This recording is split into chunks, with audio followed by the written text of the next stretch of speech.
Bom dia, sejam bem-vindos a mais uma manhã na nossa série sobre a primeira carta do apóstolo Paulo para a igreja de Corinto. E eu queria, se tiver como colocar o slide ali, inaugurar esse tema que é a mordomia da santidade.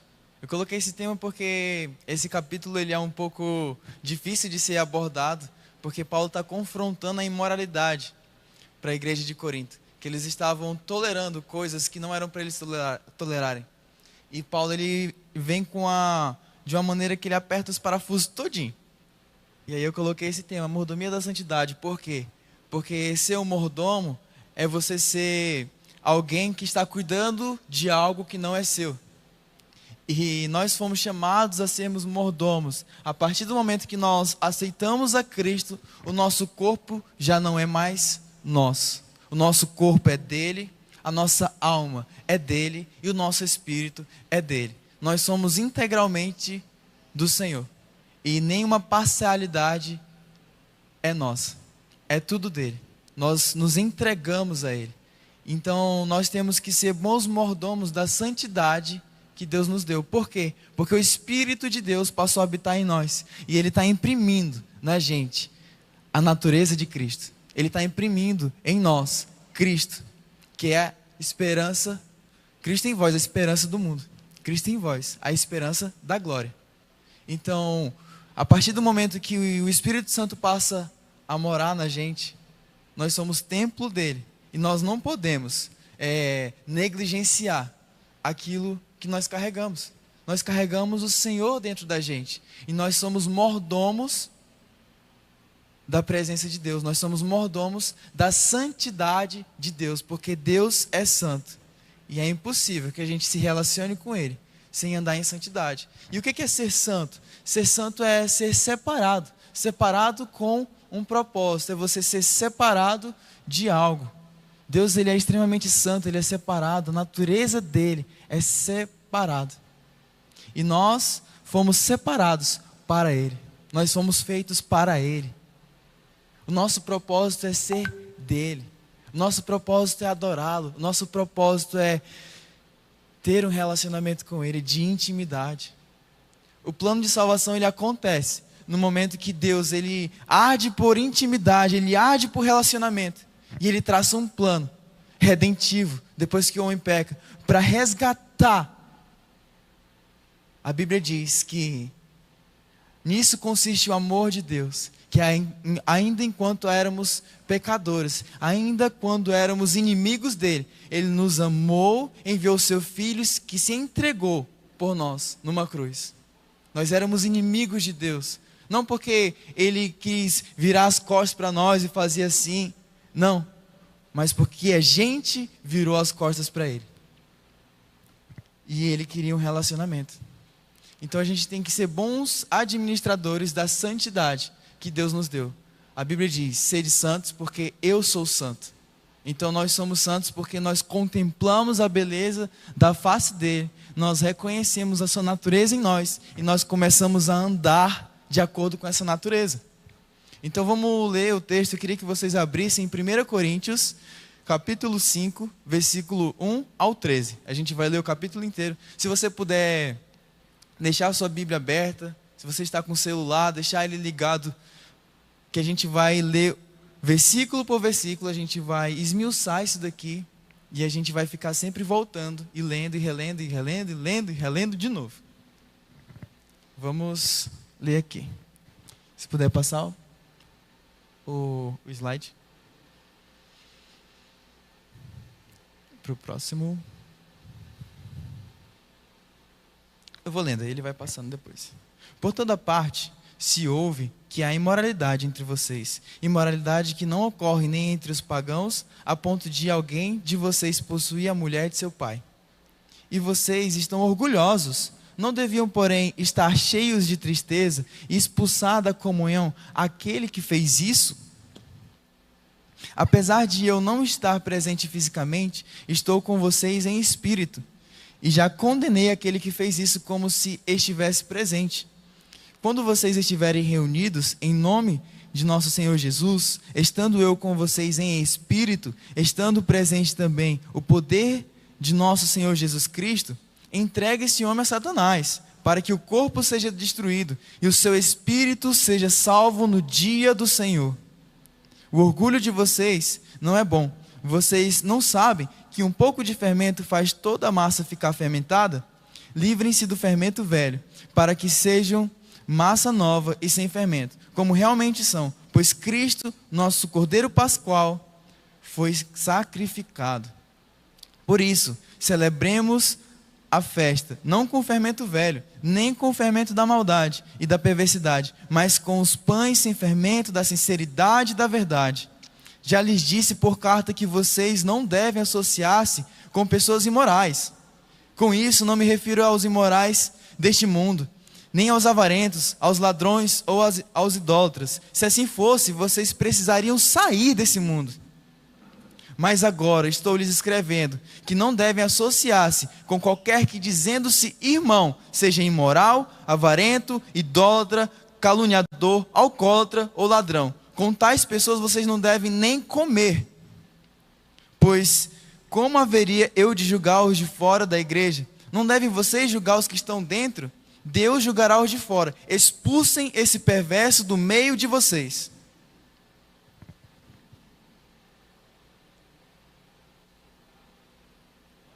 É forte. É forte o que o apóstolo Paulo estava enfrentando com a igreja de Corinto. O pecado ali é algo que os pagãos que não eram judeus, que não tinham a lei de Deus, já abominavam.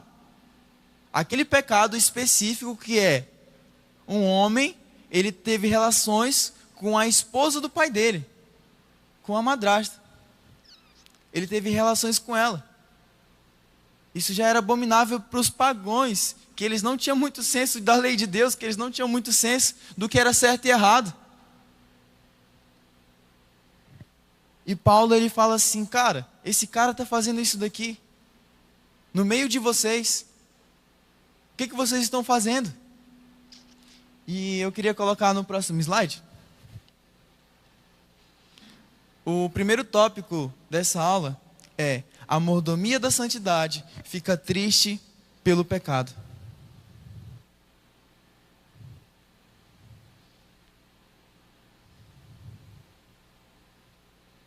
E o versículo que está aqui é 1 Coríntios 5:2, que diz assim: e vocês estão orgulhosos, não deviam, porém, estar cheios de tristeza e expulsar da comunhão aquele que fez isso?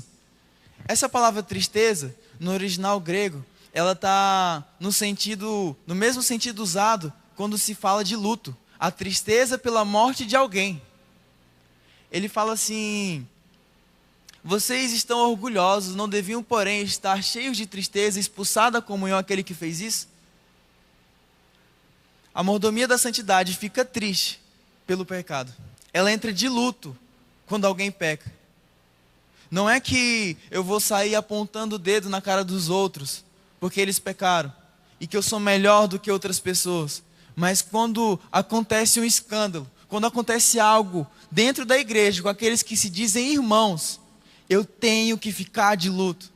Não dizer, eu sabia, não, esse cara ele não me descia. Não, é ficar de luto, porque pessoas, elas podem estar influenciando outras, pode ser pastor, pode ser pessoas que estão liderando outras pessoas, e essas outras pessoas, para onde elas irão? Elas vão ficar sem referência. A gente precisa não ser parcial com o pecado.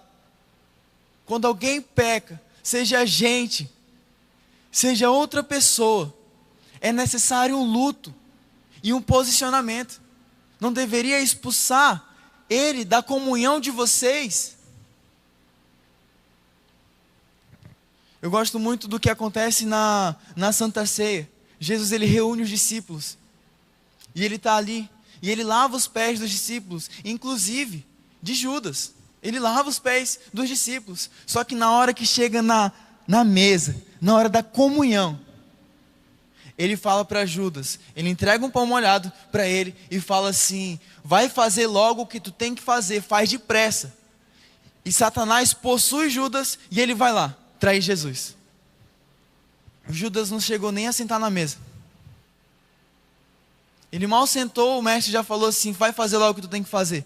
Porque a partir de agora, o relacionamento mudou de discípulos para uma aliança. Fazer isso em memória de mim, da nova aliança.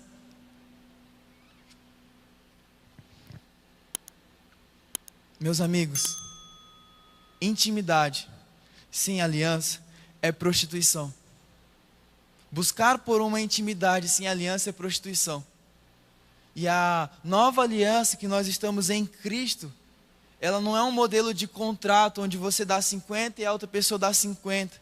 Ela não é um modelo de contrato que você dá 60% e a outra pessoa te devolve 40% e fica acordado assim. A aliança é 100% de um e 100% do outro. A aliança eu entrego 100%. Tudo que é meu é dele e tudo que é dele é meu. Nesse relacionamento, Judas não pôde se assentar na mesa. Judas não pôde se assentar na mesa. Porque ali estava indo para um outro nível de relacionamento. Estava indo para comunhão. Comunhão significa koinonia, que vem de uma raiz de intimidade.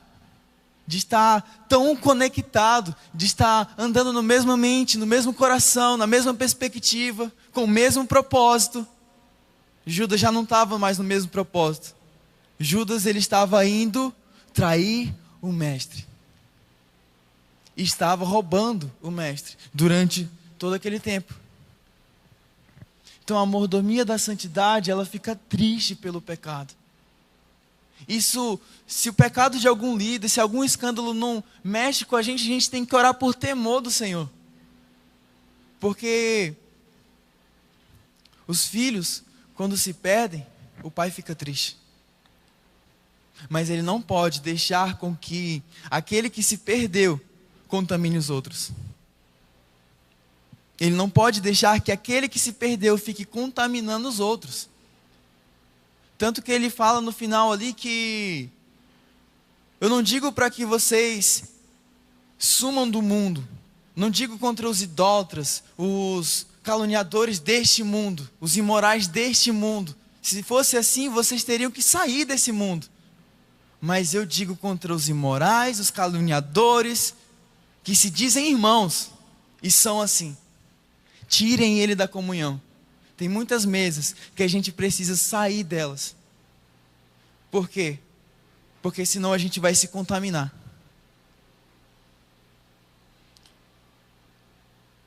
E isso o próprio apóstolo Paulo faz. E o próprio Jesus fez. Ele tirou Judas da mesa. No último momento. Ele falou, faz lá o que tem que fazer. Porque agora o relacionamento vai para outro nível. Tem mesas que a gente tem que sair para não se contaminar. Mas, Link, eu não tenho que estar nas mesas. Jesus sentava na mesa com os pecadores. Sim, você tem que se assentar na mesa com os pecadores para ser luz no mundo. Mas a partir do momento que eles se tornam cristãos, a partir do momento que eles se tornam discípulos de Jesus, a conversa muda. Tem que ter confronto, tem que ter uma conversa. E aí, como é que vai ser? Vai continuar sendo aquele cara que vem para a igreja para pegar as menininhas? Que vem no culto de jovens e faz isso? Que já é um marmanjo e fica fazendo essas coisas? Você já não é mais uma criança.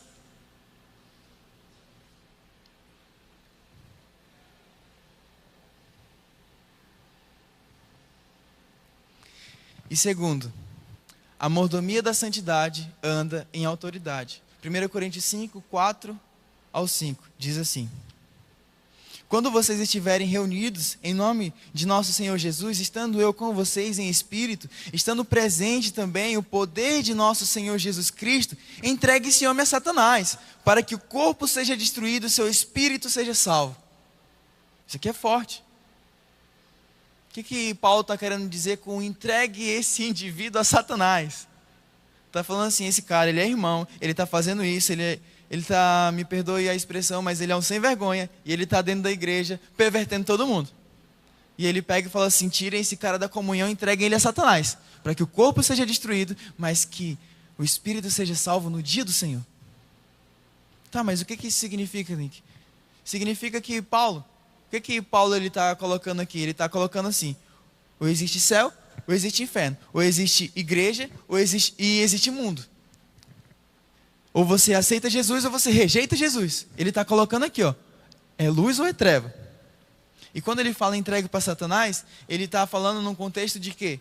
Que o mundo jaz do maligno. Então, o príncipe desse mundo é o diabo. E o sistema que governa nesse mundo é um sistema implantado pelo diabo.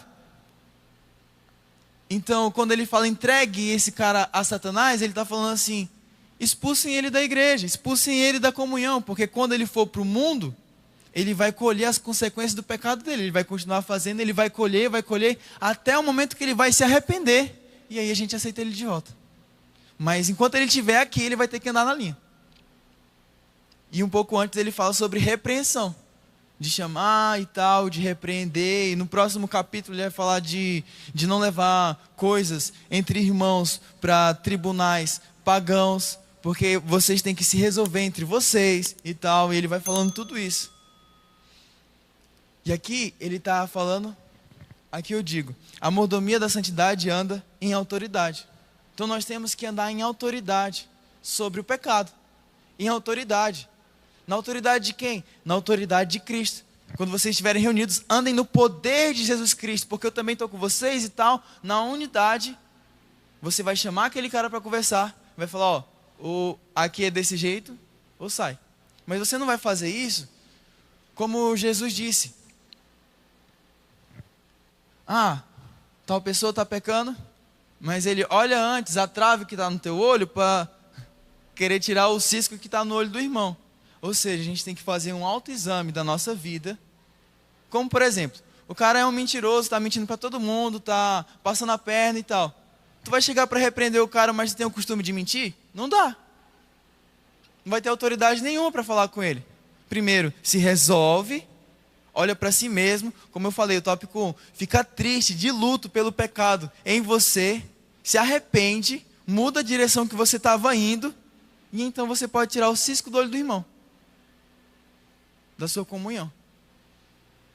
Mas a partir do momento que você está andando com Jesus e tal, e você percebe aquilo, e você anda com aquela pessoa, e você come com aquela pessoa, e você está diretamente ligado com aquela pessoa, a Bíblia diz que as más companhias pervertem os bons costumes. Então é necessário um afastamento, mas antes um confronto.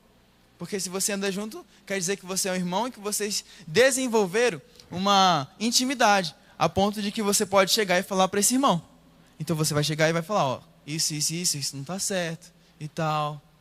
Você está com esse problema de moralidade, isso daí não é de Deus. E você vai confrontar. Mas a partir do momento que o cara não quer se arrepender, que era esse caso aqui, que estava pervertendo todo mundo já, ó, eu sinto muito, mas comigo não dá mais para andar. E aí você começa a andar com Jesus, começa a andar e orando naquele momento. E aí você tem que se posicionar em autoridade para chegar no confronto, para chegar e falar. E também tem que se posicionar em autoridade para se confrontar, porque a autoridade ela começa na rendição. À medida que eu me rendo, eu exerço autoridade sobre as coisas. Me rendo a quem? A Jesus. Por isso que é a autoridade de Jesus. A autoridade de Jesus, ela não é constituída com eu falar em nome de Jesus no final de uma frase. Não é um nome de efeito. Falar em nome de Jesus, aquilo significa o quê? Significa que eu estou falando em Cristo, dentro de Cristo, na autoridade de Cristo. Quando essa palavra nome, no original grego, ela fala de autoridade e de tudo que aquele nome representa e carrega. Então quando eu falo em nome de Jesus, eu falo pelo próprio Cristo, é como se o próprio Cristo estivesse falando. Por isso que quando a gente vai expulsar um demônio, a gente fala em nome de Jesus, mas é dentro de Jesus como se fosse o próprio dedo de Jesus falando, sai demônio. Mas para isso eu preciso me render à voz de Jesus, eu preciso render toda a minha vida a Ele, viver com Ele, viver em santidade com Ele e me render. E aí eu me rendo, e aí eu ouço o sussurro do Espírito Santo, e eu obedeço, eu ando em obediência, eu vou indo. Não que seja por obras, mas por um nível de rendição. E a rendição ela acontece na resposta ao amor. Eu tenho uma revelação do quanto eu sou amado. E dentro dessa revelação, antes dessa revelação vindo do amor de Deus, eu tenho uma perspectiva de que eu sou falho, que eu sou pecador, que eu sou depravado. E aí eu começo a perceber quão misericordioso Deus foi comigo. E eu começo a olhar para Ele, eu começo a ser transformado. E à medida que eu olho, eu sou transformado de glória em glória, mais parecido com Ele. E nesse momento eu começo a me render a Ele. Eu começo a ouvir a voz dEle, mas entendendo o caráter, a intenção de Deus, de falar tudo aquilo, o amor dEle sobre a minha vida. E foi assim que Jesus andou. Ele fala assim: assim como eu estou no amor do meu Pai, esteja no meu amor. Ou seja, assim como eu ando amado pelo Pai, aceito pelo Pai, acolhido pelo Pai, entendendo a perspectiva do Pai, eu quero que vocês entendam como eu olho para vocês. Até quando Jesus foi enviar os apóstolos, ele diz assim: assim como o Pai me enviou, eu envio vocês. Não é lindo isso? Assim como o Pai enviou Jesus, ele vinha a gente. Mas como que Jesus foi enviado? Ele foi enviado com autoridade, ele foi enviado nascido do Espírito, ele foi enviado obediente em tudo. Os céus se abriram antes dele fazer qualquer coisa. Deus Pai disse: este é meu Filho amado em quem tenho prazer. Foi assim que Jesus ele foi enviado à terra. E ele continuou na identidade dele, no senso de propósito, de destino. Ele olhou para a cruz e ele falou: eu vou em obediência ao meu Pai. E ele viu a alegria que estava proposta a ele, além da cruz. Que a cruz não era o final da vida dele, mas era o começo de uma nova história para a humanidade. Porque ele venceu a morte. Ele ressuscitou. E se ele venceu a morte, a lei do pecado e da morte não é sobre nós mais. Porque o mesmo Espírito que ressuscitou Jesus Cristo dentre os mortos, vivificará os nossos corpos mortais. Nós podemos andar em vida porque Jesus é a vida. E temos que rejeitar a morte e andar nessa autoridade, andar como Ele andou, amar como Ele amou.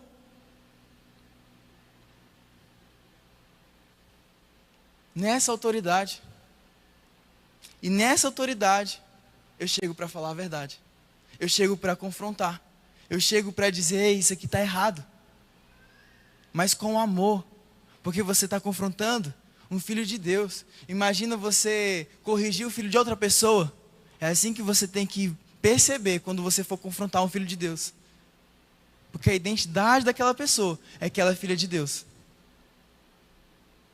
Mas se ela não está andando na linha, como Paulo disse, entreguem ele para o mundo, para que ele entenda a consequência dos pecados dele, e então ele se arrependa e ele volte. E quando ele voltar, esteja de braços abertos, assim como o pai para o filho pródigo. Próximo tópico. A mordomia da santidade abandona o orgulho. 1 Coríntios 5:6. O orgulho de vocês não é bom. Vocês não sabem que um pouco de fermento faz toda a massa ficar fermentada? Livrem-se do fermento velho, para que sejam massa nova e sem fermento, como realmente são, pois Cristo, nosso Cordeiro Pascual, foi sacrificado. Aqui então ele fala assim: o orgulho de vocês não é bom, mas não sabem que um pouco de fermento faz toda a massa ficar fermentada? Era uma ordenança que, quando eles fossem comemorar a Páscoa, que é a comemoração da libertação de Israel através de Moisés, como libertador, de Deus libertando Israel do Egito, quando eles fossem comemorar a Páscoa, eles comiam pão sem fermento. E no contexto judaico, o fermento, ele tinha como algo que estragava o pão.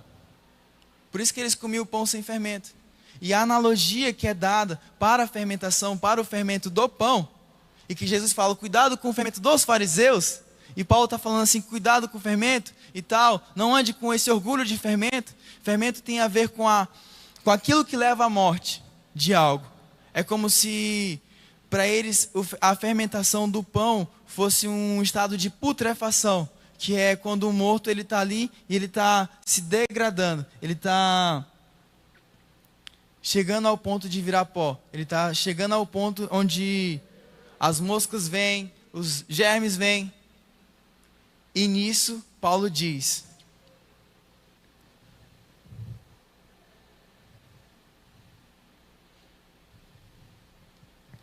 que um pouco de fermento leveda toda a massa. Que significa o quê? Que um pouquinho de fermento vai contaminar todo o resto. Aqui é como se ele estivesse falando de um câncer.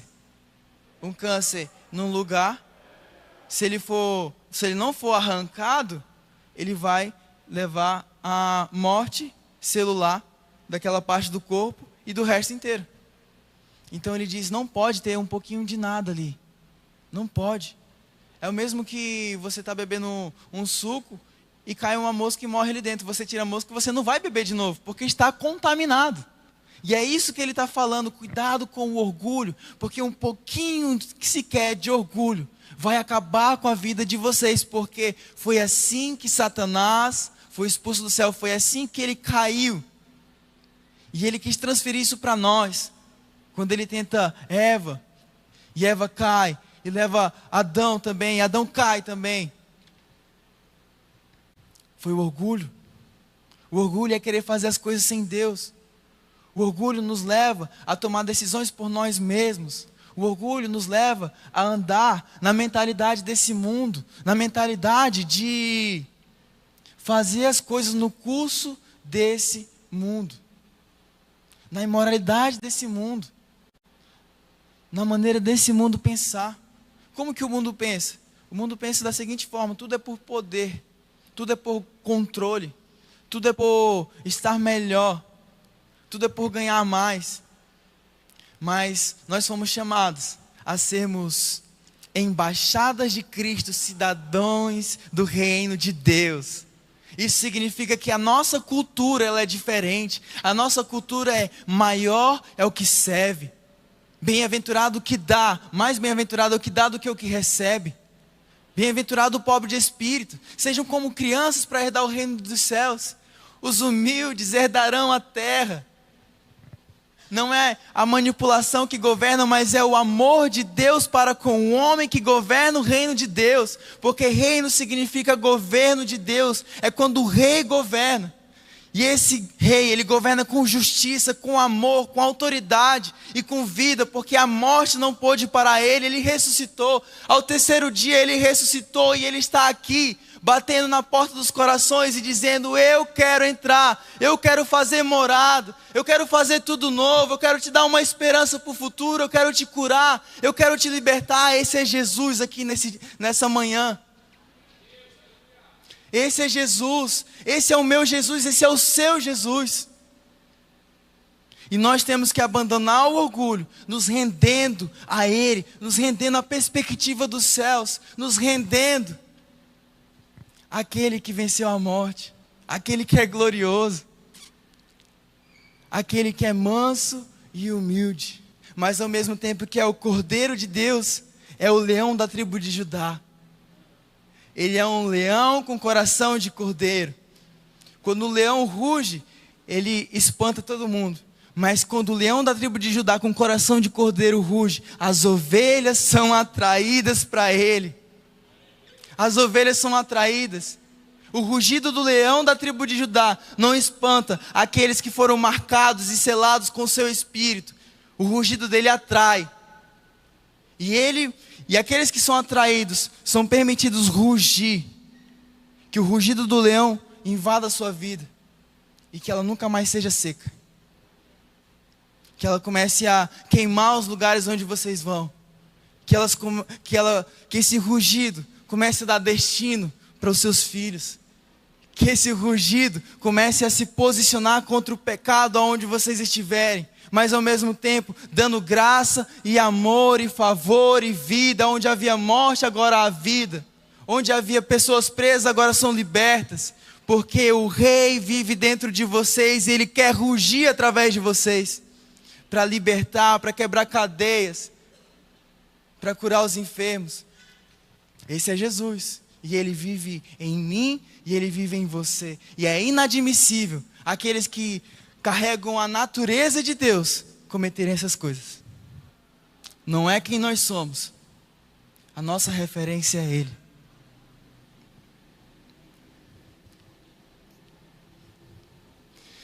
E o próximo tópico é a mordomia da santidade prioriza a vida com Deus. 1 Coríntios 5:7. Que diz assim, livre-se do fermento velho, para que sejam massa nova, e sem fermento, como realmente são, pois Cristo, nosso Cordeiro Pascal, foi sacrificado. Por isso, celebremos a festa, não com o fermento velho, nem com o fermento da maldade e da perversidade, mas com pães sem fermento da sinceridade e da verdade. Livrem-se do fermento velho, sejam massa nova sem fermento, porque Cristo é o nosso Cordeiro Pascal. Significa o quê? Se na Páscoa eles celebravam a liberdade que eles tinham, eles celebravam que Deus de Israel libertou eles com mão forte de Faraó, através de Moisés. Hoje, a nossa Páscoa, nós celebramos que nós fomos libertos dessa maneira vã de viver do mundo. Nós somos libertos da imoralidade, nós fomos libertos da perversidade, nós somos libertos da mentira, nós somos libertos do pecado, nós somos libertos do adultério, nós somos libertos. E hoje nós comemoramos que nós somos livres e Cristo é o Cordeiro Pascal e nós temos que ser os pães sem fermento, sem orgulho, sem maldade, sem perversidade, porque é sobre Ele e o pão aqui aponta para Ele.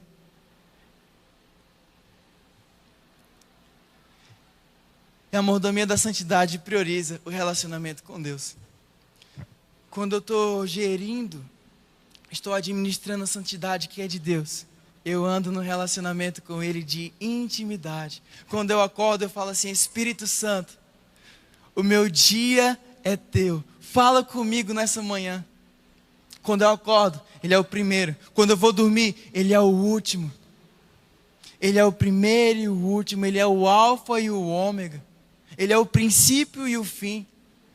Porque quando Ele é o primeiro e Ele é o último, o que sobra aqui no meio é o caminho. E Jesus é o caminho, a verdade e a vida. Então eu ando num caminho onde Ele é o começo e Ele é o fim. Onde a vitória que Ele conquistou, eu vou de vitória para vitória. Não tem sombra de variação. E nesse relacionamento com Ele, dia a dia, nessa jornada, eu abro a minha Bíblia e eu falo assim: Deus, isso daqui é uma carta de amor para mim. É o Senhor que escreveu isso daqui para mim. Eu preciso te conhecer. A jornada de aprendizado não é uma jornada puramente de intelecto para adquirir informações, mas é uma jornada íntima onde coração bate com coração e eu estou me aprofundando e conhecer o meu amado, em conhecer o meu Pai. E à medida que eu me relaciono com Ele, eu falo assim: quem é Ele? Quem é Ele? E a cada dia, eu gosto muito que um pastor amigo meu, pastor Fabiano Ribeiro, da igreja da cidade, ele falou. Ele disse assim: na eternidade, os anjos eles cantam santo, santo, santo. Só que Deus, Ele é eterno. Então a cada vez que eles cantam santo, é como se uma nova revelação da santidade de Deus aparecesse. E eles se empolgam, eles falam santo. E por toda a eternidade é santo, santo, santo, santo. A nossa jornada, ela começou aqui, mas ela não termina. A eternidade é o que nos aguarda, conhecendo Ele pela eternidade. Não é uma jornada intelectual puramente por informações, mas é uma jornada relacional por conhecê-lo.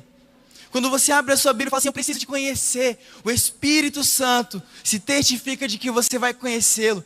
Porque Jesus disse: quando o Espírito da verdade vier, Ele vai testemunhar ao meu respeito.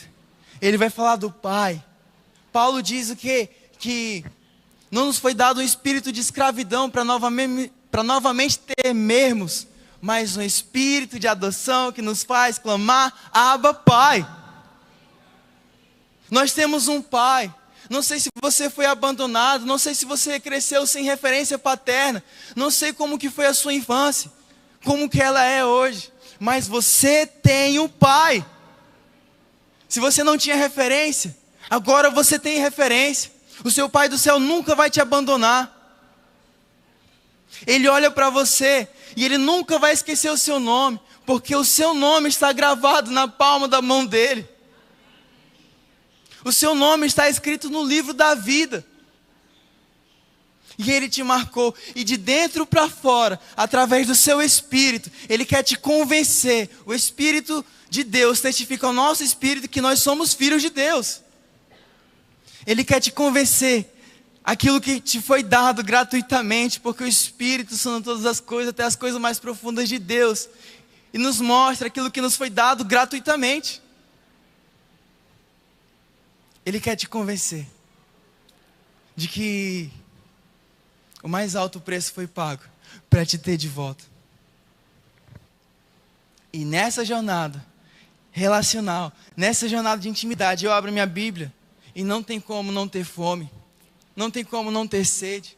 Não é puramente por intelecto, não é puramente por eu buscar informações aleatórias, para eu ser um grande teólogo, para eu ser blá blá blá blá blá. Mas é para eu conhecer um Pai que eu tenho, porque o meu Redentor, Ele vive, Ele reina eternamente, e eu fui chamado para passar a eternidade com Ele, conhecê-lo, porque Ele é eterno, Ele não tem fim, é Ele. Não sei se o coração de vocês queima quando eu falo isso, mas o meu queima, porque quando eu voltei para Jesus, eu fiz um pacto com Ele, de que eu nunca mais olharia para trás e a minha vida seria dele.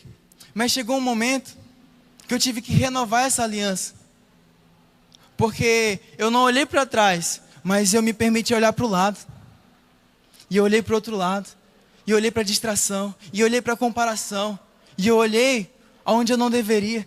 E na minha renovação de aliança com Ele, eu não só prometi que eu não olharia para trás, mas que eu só olharia para Ele na eternidade, que os meus olhos estariam fixos nele, que eu não olharia para nada a não ser Ele, que nada ia me distrair, somente Ele.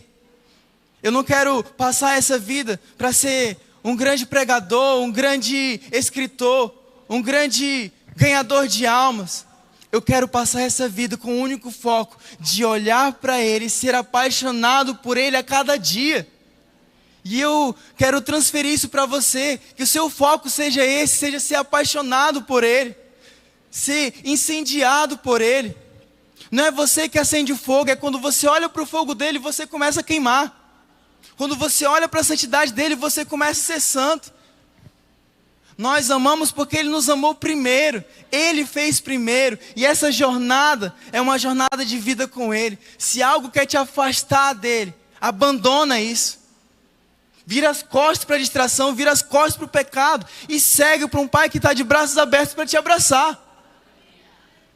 Mas é necessário se virar, se arrepender. Arrependimento não é sentir mal por algo, mas é quando eu estou andando num caminho de imoralidade, num caminho de perversidade, num caminho de mentira, num caminho onde tem roubo, num caminho assim. Mas eu me viro. E eu começo a andar em direção a Jesus, de mãos dadas com o Espírito Santo, onde no final dessa reta tem um Pai de braços abertos para me abraçar. E quando Ele me abraça, Ele fala: filho, nada pode te separar do meu amor, nada pode te levar para aquilo de volta, porque você foi liberto da lei do pecado e da morte, mas a lei do Espírito e de vida agora habita dentro de você. Essa é a vida de intimidade. Nós temos que priorizar isso a cada dia. A mordomia da santidade é sincera e pura. 1 Coríntios 5:8. Por isso, celebremos a festa, não com fermento velho, nem com fermento da maldade, da perversidade, mas com pães sem fermento da sinceridade e da verdade. A Bíblia diz: bem-aventurados puros, porque eles verão a Deus. Os puros de coração verão a Deus. E ser puro não é ser bobo. Ser puro não é ser besta. Ser puro é olhar para a perspectiva desse mundo, olhar para as pessoas querendo me enganar e perguntar: Espírito Santo, o que eu faço? E na pureza eu começo a enxergar a solução de Deus. E aí eles vão olhar assim: não, ele é bobinho, eu faço as coisas com ele nem percebe. Mas mal eles sabem, porque o Espírito Santo já me mostrou tudo. E mesmo assim eu escolhi pagar o mal com o bem. Porque essa é a cultura do reino de Deus. É andando nas pegadas de Jesus. Andando nas pegadas de Jesus. Porque Ele é manso e humilde. E na sinceridade, quando a gente fala de sinceridade, a gente fala de abandonar a mentira. E quando eu digo mentira, não é só você falar mentira para outras pessoas, mas é você acreditar nas mentiras de outras pessoas. Você tem que ser sincero, e para ser sincero, os teus olhos têm que estar fixos nele, porque ele é a verdade, e se ele é a verdade, nós não seremos enganados. Ele é a verdade. Cristo é a verdade. E se ele é o caminho, nós não nos perderemos. E se ele é a vida, Satanás não pode nos matar. Esse é Jesus. E na sinceridade, eu falo a verdade. Eu olho com um olhar de amor, mas ao mesmo tempo, eu não negocio acreditar em mentiras. Eu não sou o que as pessoas dizem que eu sou. Eu não sou até mesmo o que eu acho que eu sou. Eu sou o que a Bíblia diz que eu sou. E eu posso o que a Bíblia diz que eu posso. E ponto final. Não há limitações. Não coloquem limitações onde Deus nunca colocou. Não fique dando desculpas para não fazer algo, sendo que Deus colocou em você o Espírito de Deus. O mesmo Espírito e o mesmo poder que ressuscitou Cristo dentre os mortos habita em vocês.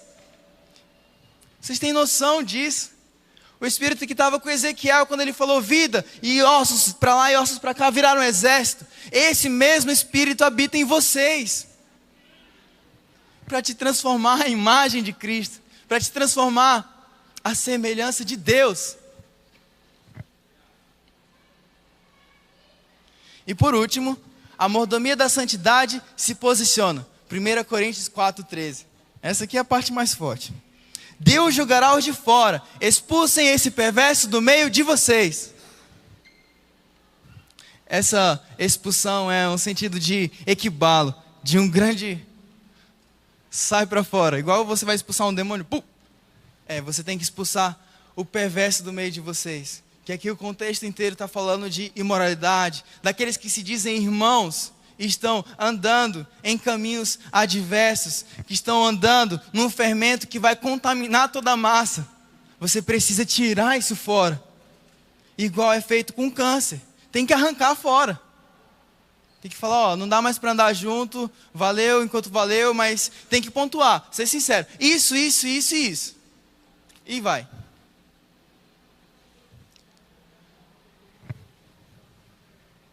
Não fique insistindo em algo que Deus não está insistindo. Não fique insistindo em amizades que Deus disse para você sair. Se Ele falou para você sair, saia. Porque isso pode te atrapalhar. Isso pode te tirar o foco dele. Se posicione. Se posicione contra a maldade fora, se posicione contra a maldade dentro, seja quebrantado, se renda ao Senhor e arranque fora. Jesus disse, se a minha mão me faz pecar, arranca fora, porque é preferível entrar no reino de Deus, nos céus, sem um braço, sem uma perna, do que inteiro no inferno. Então, se uma conta no Instagram você está vendo e aquilo está te pervertendo, arranca fora. Se existem rodas que você se assenta, que estão te pervertendo e você sabe disso, sai fora. Se existem hábitos que você tem, que estão te distanciando de Deus, arranca fora. É como um câncer, arranca fora. Porque um pouco de fermento fermenta toda a massa. Então arranca e vira as costas e fala assim, Deus, eu posso até não conseguir vencer isso, mas com o teu Espírito Santo eu consigo, me ajuda, e não dependa da sua força, apenas confie nele, e você só precisa se posicionar, falar assim, eu quero dar as costas para isso e nunca mais, eu não tenho capacidade de andar nessa trilha, mas eu sei que com o Senhor eu consigo, o Senhor me dá graça. Sabe, graça de Deus não é uma liberdade para fazer algo, mas é poder de Deus para andar sobre o natural. É poder de Deus para andar no padrão de Jesus. É poder de Deus para fazer aquilo que só Ele pode fazer. Graça é quando uma pessoa que era extremamente alcoólatra olha para a bebida hoje, quando Jesus alcança e ele sente nojo. Uma pessoa que era extremamente imoral hoje não consegue olhar para uma irmã pensando outra coisa. olha com pureza, olha com honra. Isso é graça de Deus. A graça de Deus te transforma, mas para acessar a graça é necessário arrependimento. É necessário um posicionamento de se virar e falar: eu não consigo, me dá a tua graça. É necessário isso. Se você chegou aqui hoje e tem algo que você sabe, enquanto eu estou falando, o Espírito Santo está testificando no seu coração de que você precisa largar isso, de que você precisa largar alguns relacionamentos, de que você precisa arrancar fora. Eu quero te convidar a ficar de pé agora, que nós vamos orar. Isso não vai ser na sua força, isso vai ser na força e no poder de Deus. Assim como Ele libertou o povo de Israel do Egito com mão forte, Ele vai arrancar isso de você com mão forte hoje. E você vai ser livre, você vai ser curado, você vai ser transformado à imagem de Jesus.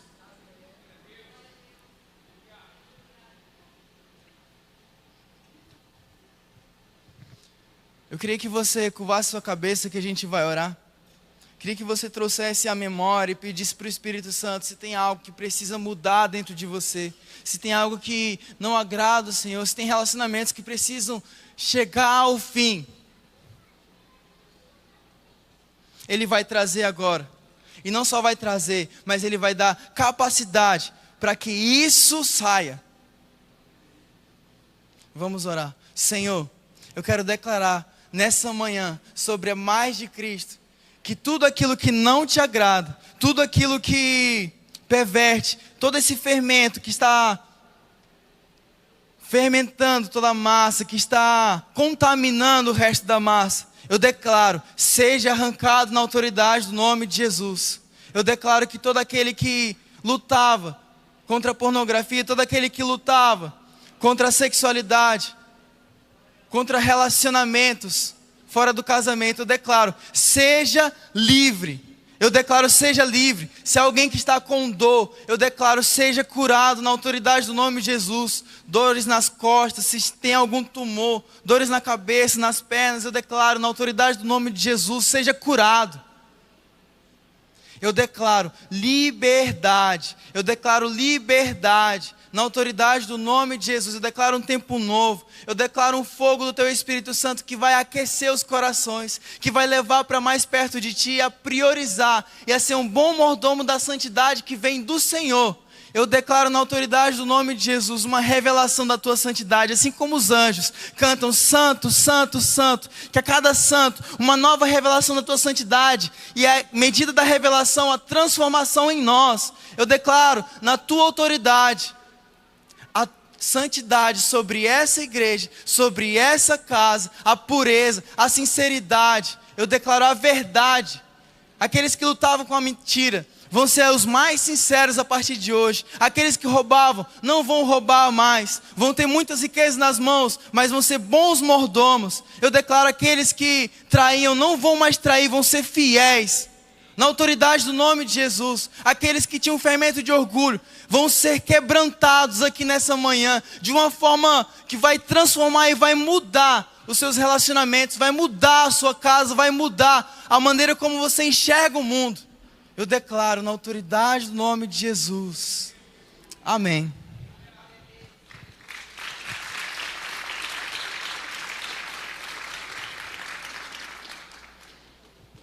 E eu queria, antes de me despedir, o meu nome é Link, eu acho que eu não me apresentei, realmente é igual de internet. Eu deixei aqui as minhas redes sociais, que eu tenho um canal no YouTube, e eu estou fazendo vídeos sobre o Espírito Santo, vídeos sobre vários temas. Você, se quiser se inscrever, está aqui.